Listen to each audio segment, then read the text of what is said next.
Hello everyone and welcome to Katharine's Creatures, episode 17. In this episode, let me not get ahead of myself. First, I always like to preface by saying I am not a linguist. If I mispronounce anything, I do apologize in advance, and I'm pretty sure I'm going to do that this episode. But we're actually going to ancient Mesopotamia, way back, and one of the earliest story references there is a reference of a creature right out of the epic Gilgamesh. Now, the creature I'm referring to is one called the Humbaba, and I think it also was sometimes referred to, depending on which culture was writing about it, as the Huwawa. But this was a massive, terrifying, monstrous entity that was from the immemorable age, raised up and created essentially by a god named Utu. And Utu was the god of truth, justice. It was also the god of the sun. So in many cultures, sun gods are revered, and I know I'm side tangenting for a moment, but just think about it. The sun is so important for life. It's without it, obviously nothing could grow. We wouldn't exist. It would be really, unbearably cold. Nothing would live on the planet without the sun.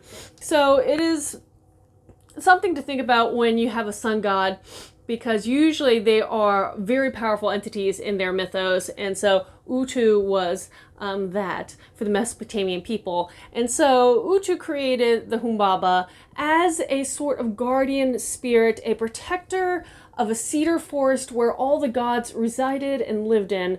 So he protected the boundaries to try to make sure that there were no meddlesome or curious humans that would get in the way and enter the forest. And for many years, that existed perfectly. The Humbaba would protect the forest, probably harming quite a few humans, but did its duty. Now, in the story of Gilgamesh, both Gilgamesh and his partner, and here's where I'm going to mispronounce him, I don't remember if his name was Yukidu or Yunkidu. Someone correct me, please, or let me know. But between them, they actually defeated the Humbaba, slaying it and preventing it from doing any more harm to the human race. But this creature I wanted to bring awareness to because it is from a lore, from a mythology that is all but lost. The Mesopotamian culture, I mean, we have Gilgamesh, but outside of that, there's not much known about this whole society. And so it's very fascinating that, unfortunate that we have what we have of that legend and that tale. So hopefully you guys enjoy it. And I do advise, if you've never read Gilgamesh, and you are interested in mythology, to pick it up, because it is the forefather of mythology. It's one of the oldest stories, if not the oldest, I think, story there is. So enjoy it. If you have any questions for me about this or anything else, post them in the comments below or message me on social media. And until next time, Skål.